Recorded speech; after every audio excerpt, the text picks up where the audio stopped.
teksto sa umagang ito. In recognition na ito po ay salita ng Diyos at siya po ang may akda nito. So in Hebrews 2, verses 14 to 15.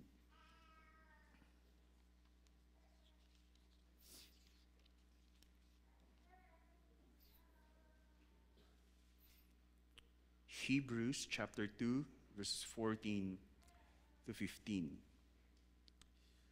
Since, therefore, the children share in flesh and blood, he himself likewise partook of the same things, that through death he might destroy the one who has the power of death, that is, the devil, and deliver all those who, through fear of death, were subject to lifelong slavery.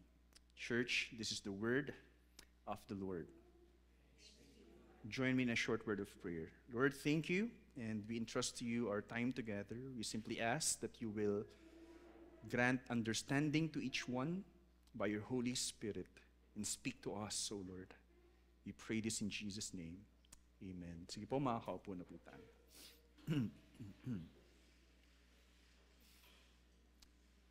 Isa po sa fina-follow ko sa social media, yes, nagsa-social media din po ako, ang isang fina-follow ko po yung isang content creator, mga inspiring videos ng mga matagal nang hindi nagkita, pero sinurpresa nung isa na nandoon siya. It's like for a long time, yung isa in war, yung anak niya, biglang sumulpot sa office niya, nagulat siya andun. Merong isang birthday party. For a long time, itong anak niya, hindi niya nakita. All of a sudden, andoon. For how many years? And you will be, makakaramdam kayo ng emotion, yung sweet moment na yun. Pero ang katotohanan po, habang may mga tao na nagkahiwalay, let's say, or nagkalayo, pero habang sila ay magkalayo, sila pa rin, iniisip pa rin nila ang bawat isa dahil sa pagmamahal na meron sa kanila. At hindi natiis na sila ay tumungo para makita itong mga minamahal nila sa buhay. Pero ang katotohanan ay may mga taong nasa sitwasyon kung saan ang mga mahal nila sa buhay ay hindi na sila inalala. Sa kabilang banda, may mga tao naman po na kinalimutan na yung mga mahal nila sa buhay at hindi na nila pinuntahan. Sila ay ayaw na nilang makita ang mga taong ito, ang mga mahal nila sa buhay, anuman yung sitwasyon nila. That's a sad reality. Tila kinalimutan na sila habang buhay. Kung ikaw ang nasa ganong sitwasyon, ano ang mararamdaman mo? What if in the opposite situation, kayo po yung nasa ganong sitwasyon na hindi na kayo binalikan ng mga mahal niyo sa buhay? Ano yung mararamdaman niyo? Ngunit po, pagdating sa Diyos, hindi niya kinalimutan ang sangkatauhan. Lalong-lalo na sa malubha nating sitwasyon. Hindi tayo kinalimutan ng Diyos. Si Jesus bilang Diyos ay nagtungo mismo sa ating mundo para tugunan ang malubha nating pangangailangan. Kung iisipin mo ito, gaano ka nagpapasalamat dahil merong Pasko? How grateful are you that in one point in history, God fulfilled His promise that He sent His Son, Jesus, to save us in our dire situation, from our dire situation, lubhang sitwasyon. base sa ating teksto, ang pamagat ng sermong ito ay the reason for the coming of Jesus. Nababasa niyo po ba? I like the graphic. The reason for the coming of Jesus. So we are in our Advent sermon series, which we call O Come, Emmanuel. So there will be at least 4 sermons in our series. Ang sentrong mensahe ng ating sermon ay, Jesus has come for the salvation of the children of God from the one who has the power of death, excuse me, by dying in the form of human flesh. Let me repeat. Jesus has come for the salvation of the children of God from the one who has the power of death by dying in the form of human flesh. So this captures what the text says and what we can learn as a sermon. Sa Tagalog po, ito yung sinasabi, si Jesus ay dumating para sa kaligtasan ng mga anak ng Diyos mula sa may kapangyarihan ng kamatayan sa pamamagitan ng pagkamatay sa anyo ng laman ng tao. Ayan po. Merong 4 na katotohanan patungkol dito na pinahayag sa teksto. Una, in verse 14, and I want to cut it at least in certain phrases. In the first phrase, in 14, I mark it verse 14a, it's about, one is salvation of God's children. Kung bakit tumungo si Jesus. Makikita po natin, una is salvation of God's children. May particularity po tayong makikita dito. Pangalawa, in the second phrase of verse 14, Jesus came for the salvation of humanity. Yes, there is a difference, pero we will explain later. Salvation of humanity. And in the third phrase, number 3, third reason is salvation through death. Kung bakit kailangan tumungo si Jesus. Salvation through death. At panghuli, pang-4, in verse 15, in the whole verse 15, it's about salvation from the fear of death. Salvation from the fear of death. So una, in verse 14a, let's begin with salvation of God's children. Ngayon, tayo po ay nasa sulat para sa mga taga-Hebreo or Hebrews. Ito pong Hebrews ay mga masasabi nating mga Hudyo. Okay? Tinawag po itong sulat para sa mga Hebrews. Kung iisipin po natin, sinulat ito doon pa lang kasi ang mga Hudyo ay namulat sa katuruan ng lumang tipan or unang tipan. Ayan po. Kung sila ay namulat sa unang tipan, actually, sila ang may advantage para maunawaan nila ang revelasyon patungkol kay Jesus. Pero po, sa panahon nila, ang mga Hebrews na ito, na nasa iba't ibang mga lugar, ay dumaraan sa persecution. Okay? May mga matitinding emperor, Roman emperors, na masyadong pinagmalupitan yung mga Kristiyano. The tendency of these Jews is to deny the faith so that they will no longer suffer in persecution because of Jesus and go back to the Old Testament law. Wag na tayong, ba't kasi kailangan pa nating i-entertain yung katuruan patungkol kay Jesus?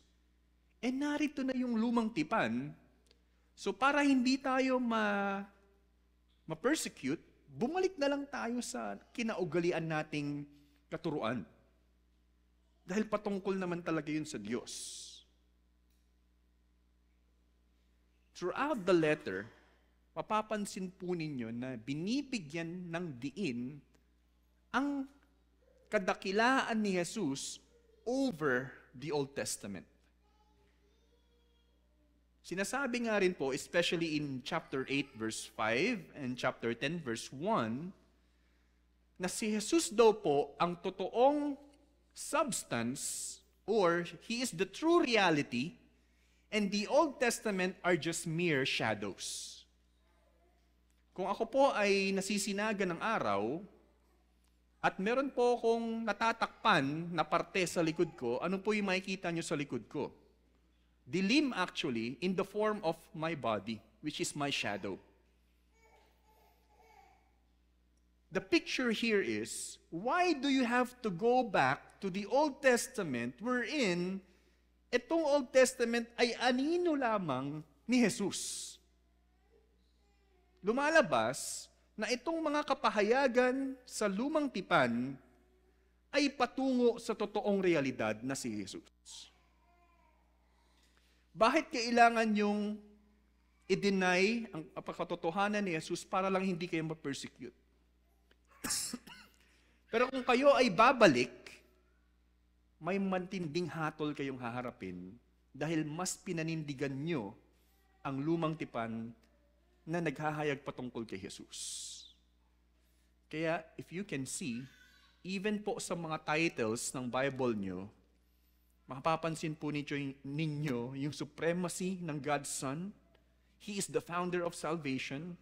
Jesus is greater than Moses. He is greater than the angels. He is the great high priest, even kay Melchizedek.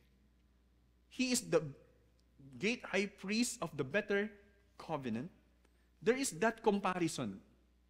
And you do not have to go back because He is the true reality. Next week, yun nga po yung matututunan naman natin. The final reality is here, si Jesus. That's what we can learn about Hebrews. Pero dito po sa buong talata, we are in chapter 2, tinutukoy dito na si Jesus ang may akda ng kaligtasan ng tao. Right? The founder of salvation, as you can see in your ESV Bibles, let's say. Lumalabas na si Jesus po ang pinanggagalingan ng kaligtasan. At ang mismong teksto natin, verses 14 to 15, pinapahayag kung paano nagampanan ito ni Jesus. Kung paano na-fulfill ni Jesus itong kaligtasan para sa sangkatauhan in our verses, in our text. Masasabing na ipaunawa dito ang rason kung bakit kailangang tumungo si Jesus sa ating mundo. That's why we entitled it The Reason for the Coming of Jesus. In our text, that's what we can see. Now, in verse 14, okay, that's our text, prior verse 14, verse 13, mapapansin po ninyo, yung nagsulat ng Hebrews ay gumamit ng mga teksto sa Old Testament na patungo kay Jesus. Doon lang po sa una, in verse 13, may binanggit po dito, una kasi, and I will put my trust in Him. I think this is part of the Psalms na ginamit in Psalm 22. And then in the next quotation, behold, I and the children God has given me. Sa pagkabanggit pong iyon, actually sa Isaiah 8 verse 18, malinaw po dito na tinutukoy po yung mga anak ng Diyos na ipinagkaloob kay Jesus. Yun po yung pagtrato nung nagsulat sa Old Testament na verse na iyon, ina-apply po yun kay Jesus. Yes, let's say for example, in the time of Moses, God is like treating these Israelites na enslaved sa Egypt as my sons and daughters, Yahweh, let's say. Pero pagdating po dito, ginamit po yung binanggit sa Isaiah na mismong nag-a-apply din kay Jesus. Lumalabas na kung ang mga Israelita, let's say, tinatrato ni Yahweh bilang kanyang mga anak, pagdating kay Jesus, siya din po ay iisa na meron din po siyang tinuturing na kanyang mga anak. Meron pong spiritual offspring of Christ, which actually includes even the Gentiles. Ayan po. Yun po yung makikita nating sinabi sa umpisa pa lamang in verse 13. Kaya po, pagdating sa verse 14 in our text, sinabi po dito, since, therefore, the children share in flesh and blood. Paumpisa pa lang po yan. Pero gusto nating bigyang kaunawaan yung pagbanggit ng children. Ayan. Binibigyang pansin lamang dito ang katangian ng mga anak ng Diyos na nakikibahagi sa laman at dugo. Lumalabas po na yung sinasabing children of God are just mere creatures of God which composes of flesh and blood. Meaning, totoong tao. Okay? Ito po yung kabuuan ng phrase na iyon. Patungkol sa katangian ng mga anak ng Diyos, which is true human. Ang katangiang ito ng mga anak ng Diyos, ang rason ng pagtungo ni Jesus sa mundong kanilang ginagalawan. Ibig pong sabihin, God promises to redeem His children, and in order to save His children, we have to understand kung ano yung katangian ng children of God, which is true human, with flesh and blood. Natutunan nga po natin ito kanina sa Sunday School, Adult Sunday School. Pinupunto lamang po dito na ang gustong iligtas ng Diyos ay ang kanyang mga anak, which are true human. Paulit-ulit na ako, no? Ngunit, kailangan din nating maunawaan na binibigyang diin dito hindi lamang ang katangian, which is they share in flesh and blood, kundi kung sino ang ililigtas ng Diyos. Sino po ang sinasabi ditong ililigtas ng Diyos? The children of God. Lumalabas po, God in His sovereignty chooses to save His children. But it is not, we don't have any business at all kung sino po yung totoong mga children of God. Right? Yun din po yun. Pero we have to emphasize sino po yung gustong patunguhan ng kaligtasang ito. Sa makatuwid, naparito si Jesus para sa kaligtasan ng mga anak ng Diyos na ipinagkaloob sa Kanya. Yan, in connection to verse 13 and the previous verses also. That's the emphasis. So first reason that we can learn is salvation of God's children. Pangalawa, in verse 14, the second phrase, it's about the salvation of humanity. Yun po actually yung kabuuan, beginning from the first phrase. Okay, sunod na bahagi na sinabi, dito po sa verse 14b, He Himself likewise partook of the same things.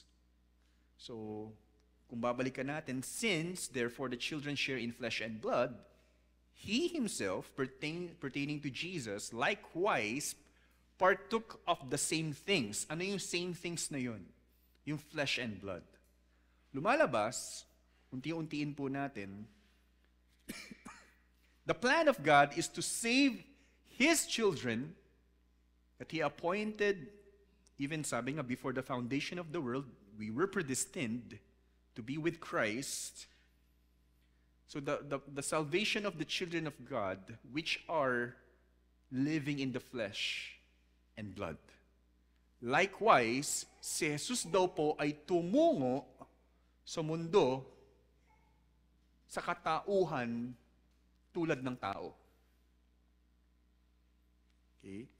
In order to save humanity, He has to become human as well. Kaugnay ng katangian ng mga anak ng Diyos, nangangahulugan lamang na nangangailangan ng kaligtasan ayon sa katangian ng tao. Kaya lumalabas na si Jesus bilang Diyos na tagapagligtas. Okay, we have to understand Jesus is God, our Redeemer, our Savior, ay hindi lang basta nagtungo dito sa lupa, kundi kinakailangang mamuhay siya sa buong katangian ng tao sa lahat ng aspeto nito. Kung pwede nga lang po, manatili siya bilang Diyos. Pero hindi po mangyayari yung kaligtasan kung hindi po ang Diyos na ito, o kaya ang manunubos na ito, ay maiintindihan what it means to become human. Salvation should happen, kumbaga sa sistema ng pagiging tao din. Sige po. Kinakailangan na siya ay maging katulad natin, sabi nga po natin, kailangang mamuhay ng tagapagligtas na ito sa lahat ng aspeto ng tao. Kinakailangan na siya ay maging katulad natin na mamuhay sa mundong nababalot ng sumpa ng kasalanan. He has to experience this world. Kasi ito po yung ini-endure natin eh. Nakiisa po siya sa atin, si Jesus. Naging katulad siya natin at tumungo siya sa mundo na ating ginagalawan na nasa ilalim ng sumpa ng kasalanan. Kinakailangan na siya ay mabuhay sa mundo kung paano tayo nagsimula. Paano ba tayo napunta dito sa mundong ito? Well, because we were born here until, yun nga po, tayo ay lumaki. From infant to adult. Si Jesus po, nagsimula rin po kung paano tayo nagsimula. Hindi po siya yung parang instant lang. Just do the work of salvation on the cross and that's it. Di mo kailangang matutunan yung Hebrew alphabet. Can you imagine? Si Jesus din po bilang man, he has to learn those alphabets. He has to learn also the Torah, the law. And he has to submit to the religious practices at least being commanded by God.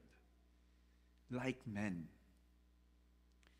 At kailangan niyang mamuhay sa sistema ng mundong ito ayon sa kalooban ng Diyos sa tao.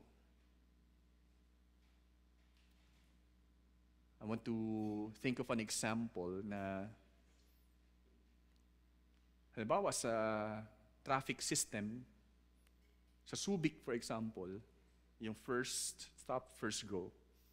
And then may tayo na taga-south, let's say, ay pumunta doon at hindi natin sinunod yon at hinuli kayo, pwede niyo bang sabihin, hindi naman po ako taga dito eh. So the excuse is, hindi ako under your law. Jesus, being man, cannot be excused sa sistema ng Diyos kung paano dapat mamuhay ang tao. Nagpasailalim po siya sa sistema ng Diyos para sa tao.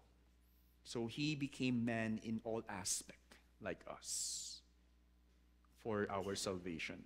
Sa madaling salita, si Jesus ay namuhay katulad natin para sa ating kaligtasan bilang tao. That's why he has to come here and become man. Walang kinikilalang Diyos na nakadama ng ating sitwasyon at nakaunawa ng ating pangangailangan maliban sa Diyos na si Jesucristo. Wala pong Diyos na kinikilala ng ibang relihiyon na talagang nakaunawa ng husto sa tao.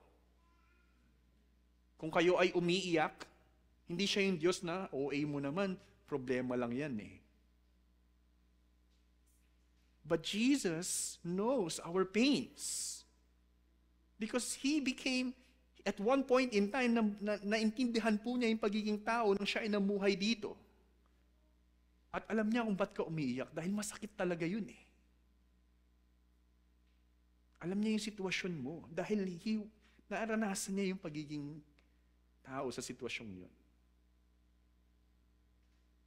Hindi siya yung Diyos na parang bahala ka dyan, basta ako safe and sound dito. But He is a true Savior, being God, by experiencing also the life of men in every aspect. Si Kristo lamang ang tunay na Diyos na nagtungo mismo sa ating mundo at nagpakababa na nagkaroon ng katangian ng tao para mapagtagumpayan ang ating kasalanan.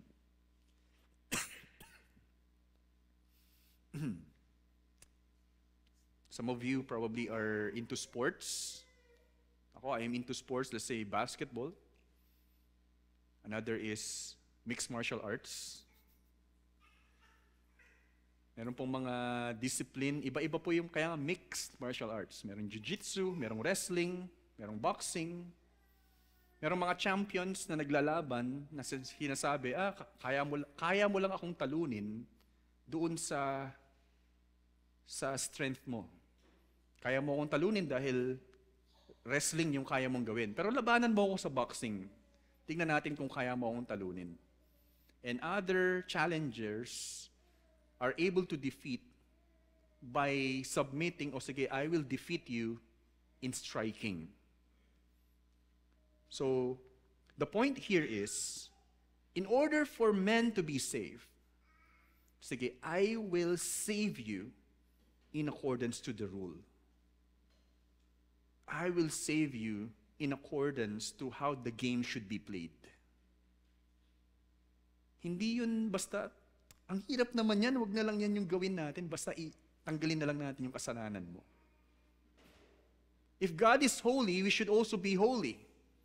And that's the standard.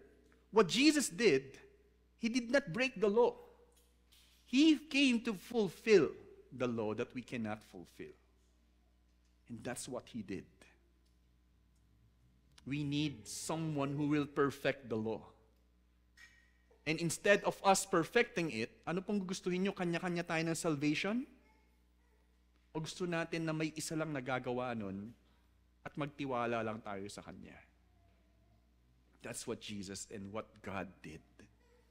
So He came first for the salvation of God's children, for the salvation of humanity. Meron na pong kaligtasan para sa sangkatauhan dahil kay Jesus. Pangatlo, in the third phrase, salvation through death.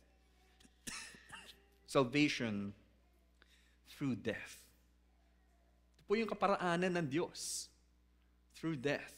Now, sabi po sa third phrase, that through death, He might destroy the one who has the power of death, that is, the devil. Nakaspecify po iyon. Sino daw po yung may kapangyarihan sa kamatayan? It specified the devil. Paano daw po iyon tatalunin? Sa pamamagitan ng kamatayan. Through death, He might destroy the one who has the power of death, the devil. Ito mismo, sinasabi po, ito mismo ang malinaw na dahilan ng pagkakatawang tao ni Jesus. This is the point, this is the reason of His incarnation. Or in other words, bakit nagtungo dito si Jesus at ipinganak bilang tao.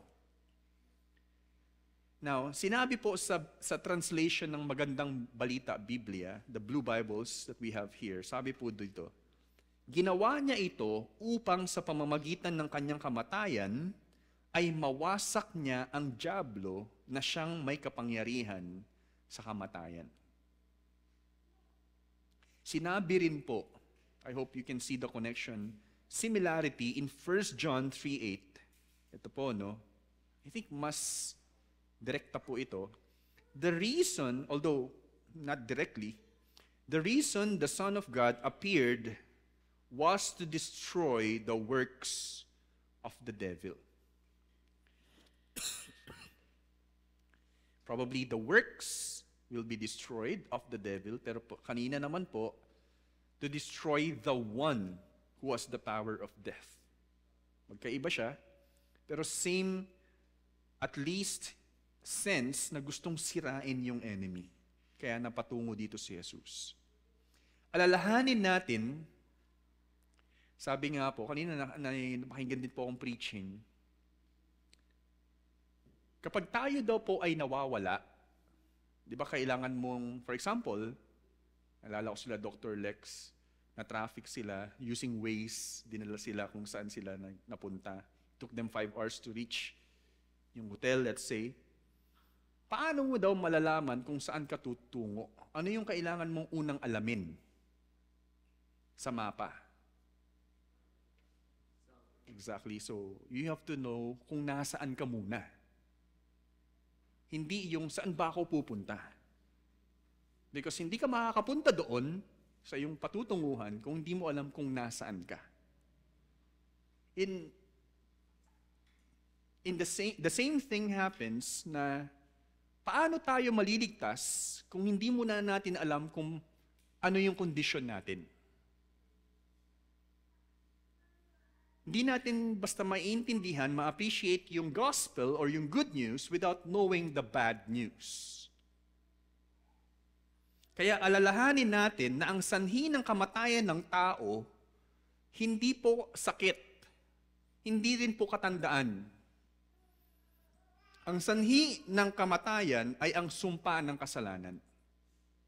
The sting of death is sin. At ito ang sandata ng kaaway para tayo ay tuluyang mauwi sa kamatayan. This is the weapon of the enemy. Na gusto kanyang i-enslave sa kasalanan, mamuhay ka sa kasalanan, that you may truly be destroyed. Totally in the end. Sabi sa John 10:10, the thief comes to steal, kill, and destroy. But Jesus came to give us an abundance of life.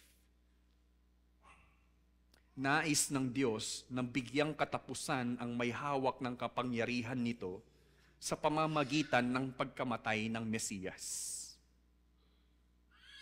Gusto niyang tapusin yung may hawak ng kapangyarihan ito, pero sa kaparaanan ng pagkamatay din ng Mesiyas. Nabigyang solusyon ang ating kamatayan bilang kabayaran ng ating kasalanan dahil ano po yung sabi sa Romans 3:23 or 6:23, halilito ako doon, for the wages of sin is death. Right? Ang kabayaran daw po ng kasalanan ay kamatayan. Nabigyan po ito ng solusyon dahil inako ni Jesus ang kasalanan ng tao, ang sumpa ng kasalanan ng tao, ang lahat ng ito, kaya siya ang namatay para sa atin, kapalit ng pagkakaroon natin ng katuwiran sa Diyos sa pakikiisa natin sa buhay ni Jesus. Okay, let's take it slow. Alam natin ang patutunguhan natin. Kamatayan. Pero alam natin ang nagdudulot nito, walang iba kundi yung sumpa ng kasalanan. Magkaroon naman tayo ng maayos na buhay dito sa lupa, pero hindi mo nasolusyonan yung pinaka-problema, hahantong tayo sa ganap na kamatayan sa huli. In order for this problem to be solved, Jesus has to become human. At imbis na tayo ang mamatay doon, siya ang umako ng ating mga kasalanan. At kung inako niya ang ating kasalanan, paano naman tayo manunumbalik sa Diyos? It's not simply about sinlessness. We need perfect righteousness. In order for us to be in fellowship with God, to be reconciled with God once again, we need that perfect righteousness of Christ. Kaya ito yung sinasabi ng mga philosophers or theologians, the great exchange. Inako ko yung kasalanan mo, ito ang ihahandog ko sa iyo. Nilinis kita, ito yung kailangan mo para ikaw ay tanggapin ng Diyos. Nangyari po yun dahil tayo ay naging isa na kay Jesus. Parang kung nung ako po ay nagpakasal kay Joy, hindi ko na alam sasabihin ko. Pero, I am yours and you are mine. Right? We share this life together. This is the union of Jesus and the believers. Kaya lumalabas, kinakailangang magtungo si Jesus sa ating mundo at maging tao katulad natin para mabigyang solusyon ng ating kamatayan. Dulot ng sumpa ng kasalanan na nasa kapangyarihan ng dyablo.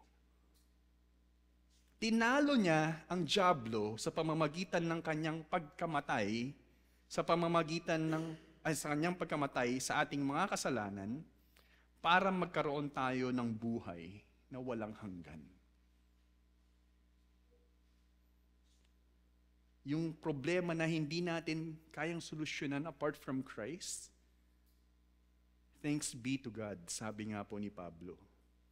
Dahil nasolusyonan ito ng Diyos in the wisdom of God. In our prayer kanina, parang ginamit din yung sinabi ni Pablo sa Corinthians, the cross is the wisdom of God, but foolishness to men. Kaya nga po, sabi sa John 3:16, let's all recite, for God so loved the world that He gave His only Son, that whoever believes in Him should not perish, but have eternal life.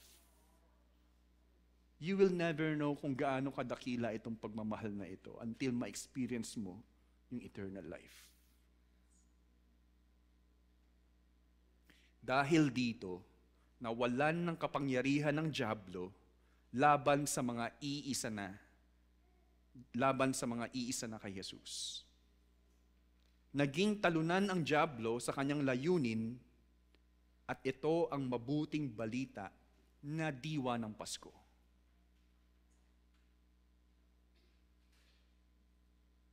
Thank God for Christmas.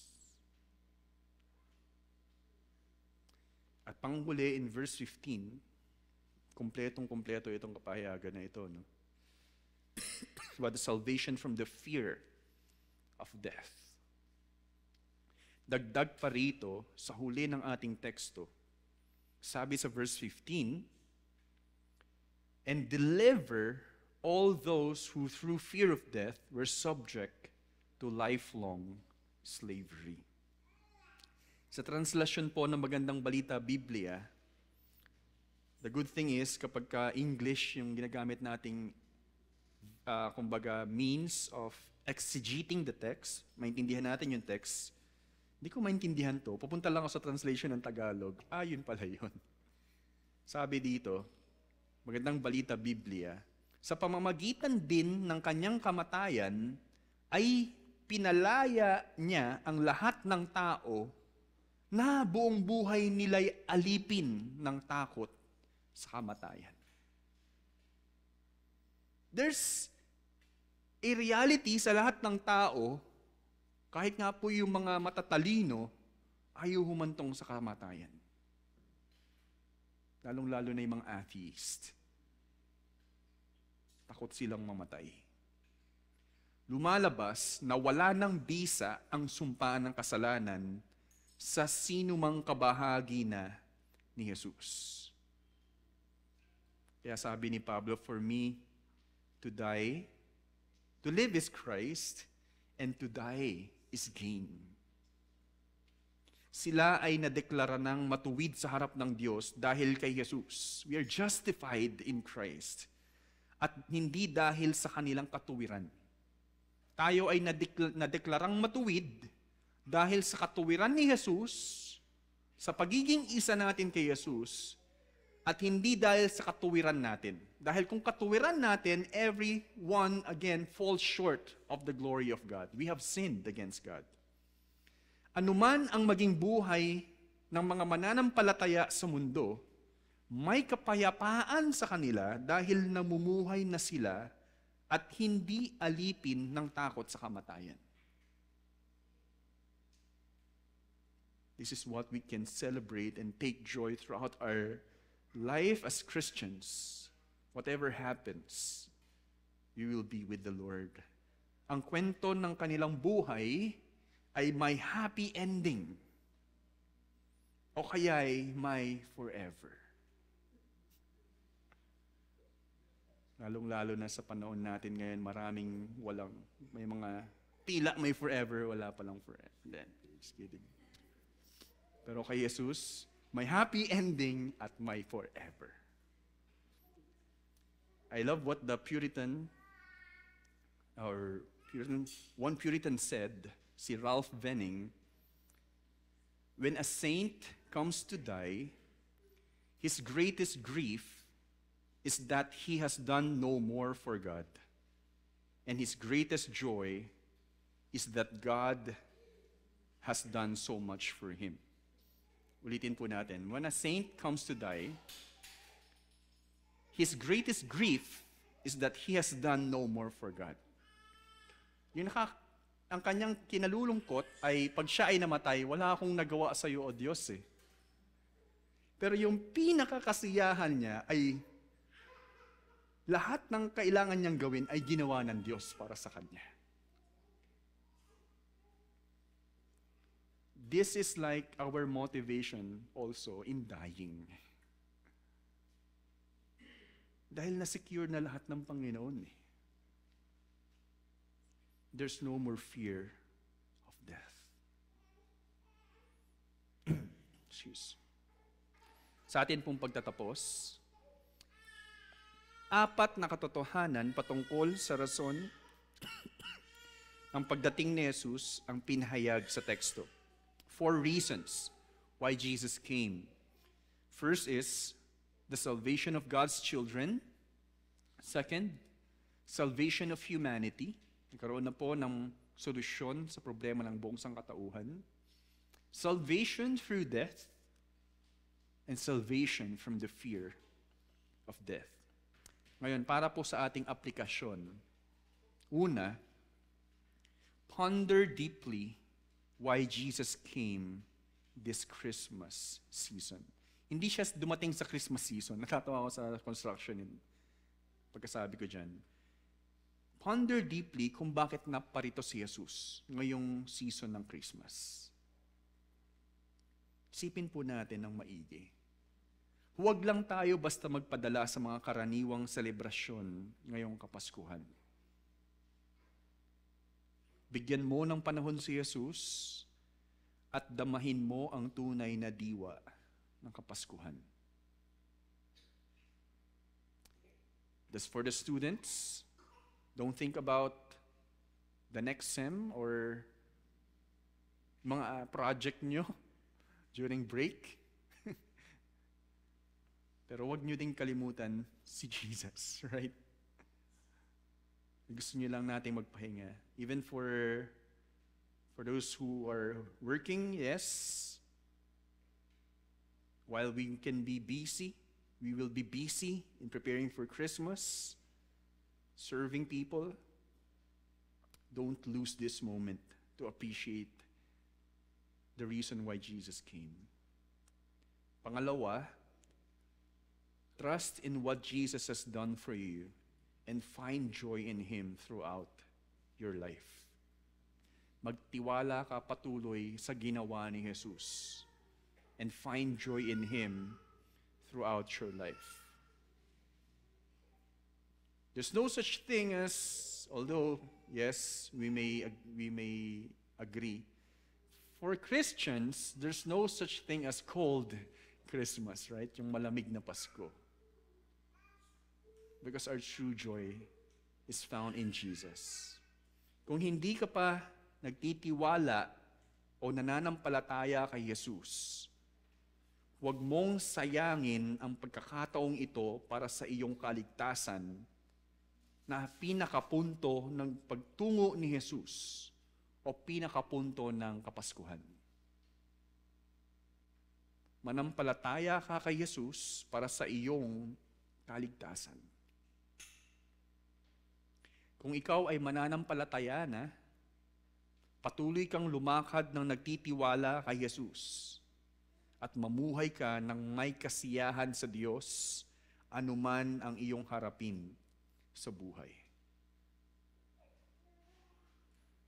Alalahanin natin ang mensahe sa araw na ito at pasalamatan ang Diyos dahil Jesus has come for the salvation of the children of God from the one who has the power of death by dying in the form of human flesh. Let's pray.